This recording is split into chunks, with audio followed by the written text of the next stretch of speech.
Good evening. I want to talk to you today about how to become an effective negotiator. Now, in today's episode, we'll be unlocking the secrets of becoming a master negotiator in the real estate market. Now, if you want to excel and prosper in this industry, then negotiating skills are absolutely crucial. Now, without further ado, let's get started.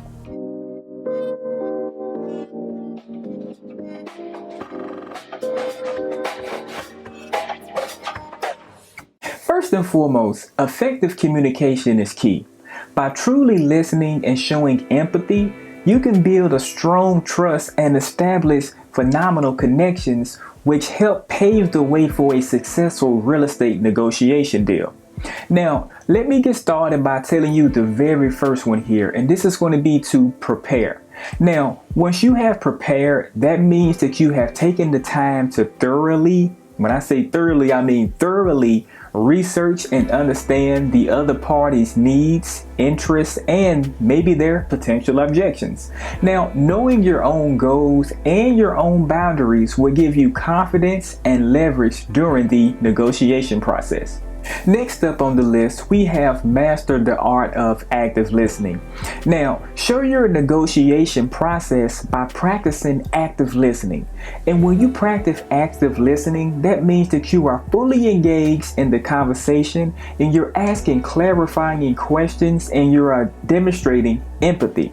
Now, understanding the other party's perspective will help you find a common ground and build a very solid rapport, which is going to be needed in the real estate negotiation process. Next up, we have embraced the power of silence. Now, if you can harness the power of silence during your real estate negotiation deal, and what I'm saying is, once you embrace silence, what this does is this can oftentimes encourage your other party to reveal more information or make concessions. Now, let the silence work in your favor, and this is the perfect time to really sit back and be a sponge and let your potential buyer tell you everything that they need or that they possibly want. Next on the list, we have focus on a win-win solution. Now, I recommend to aim for mutually beneficial outcomes. Now, look for solutions that satisfies both parties' interests and also creates a unparamount value. Now, what this is going to do is this is going to build a long-lasting relationship and also helps you establish that reputation as being a fair and trustworthy negotiator. Now, if you have that reputation of being a fair and trustworthy negotiator, especially in the real estate game, you're going to get so many more sales and you're going to be looked at as that go-to person because it's actually hard to find trustworthy people these days. If you found any value out of this episode today, please press that like and subscribe button for me. Next up is stay calm and composed. Now, I do recommend to always stay calm and composed even on those intense negotiation deals. I highly recommend to please avoid saying anything that may could come back and bite you in the butt later on, despite how you're feeling. I know sometimes people during negotiation deals, they say certain things to try to make you blow up and to try to basically upset you, which kind of throws you off kilter. But if you absolutely avoid from saying anything that could come back to bite you in the rear end later on, because see, some people, they just have that attitude that they just want to say things to you just to get you stirred up. And if they figure if they can get you stirred up, that possibly could cost you the deal, or it could possibly cost you your job, or at worst, your reputation. Next on the list, we have be flexible and open to compromise. Now, I know sometimes when we're doing a negotiation deal, we may not want to compromise, but that's part of a negotiation deal.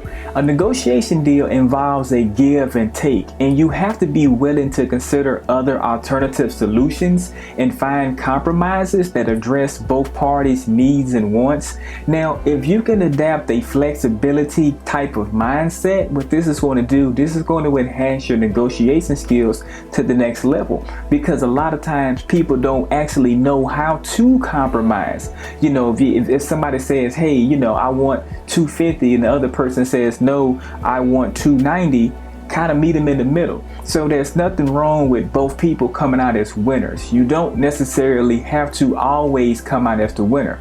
If you can show your other person who wants to purchase your property from you, if you can show them that they too can be a winner, they're going to be more susceptible to purchasing that property from you. Next on the list, we have use positive body language to your advantage. Now, nonverbal communication plays a significant role during a real estate transaction deal. Now, I would advise to please pay close attention to your body language and always maintain eye contact with your particular buyer that you are in the midst of negotiating with. Now, I would recommend to use a confident gesture and a posture that exudes assertiveness and openness. You don't want to be at the negotiating table, with your arms all crossed like this, like you're thugged out and stuff like that. Now, even if you are thugged out, you don't want to be on a deal of this magnitude with that type of body language like that. You're not in the streets, you're on a real estate deal, and body language is going to be absolute paramount. Again, you don't want to scare anybody or give the wrong illusion that you're something that you're actually not.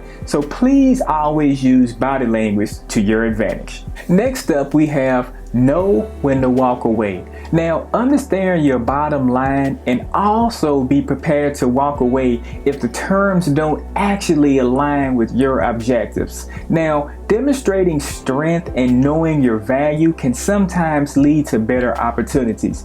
Meaning, if you know your house is worth $550,000 and then someone is coming along trying to offer you $50,000 for your house, then yes, by all means, please walk away, because that is a huge insult and you don't deserve to be insulted for your property. Last but not least is continually learn and improve on yourself. Now, negotiation is a skill, and that skill can be honed over time by seeking professional development opportunities, like doing things like attending workshops and taking courses and things like that, and also learning from experienced negotiators. Now, by practicing this skill, this will actually make you a more effective communicator, which in turn makes you a more effective negotiator. With these tips, you will be well equipped to navigate the negotiation process successfully and achieve a favorable outcome. Now, remember, becoming an effective negotiator does take practice and it does take time. You kind of have to experiment with a few things and kind of play around to see what you like and what works for you. But applying these tips and continuously refining your skills will help you become a master in the art of negotiation. Also, if you want to discuss more about the negotiation process, drop me a comment below or reach out to me directly via email, which the email is located in the show notes below. And that about wraps it up for today's episode. Until next time, I'll catch you later.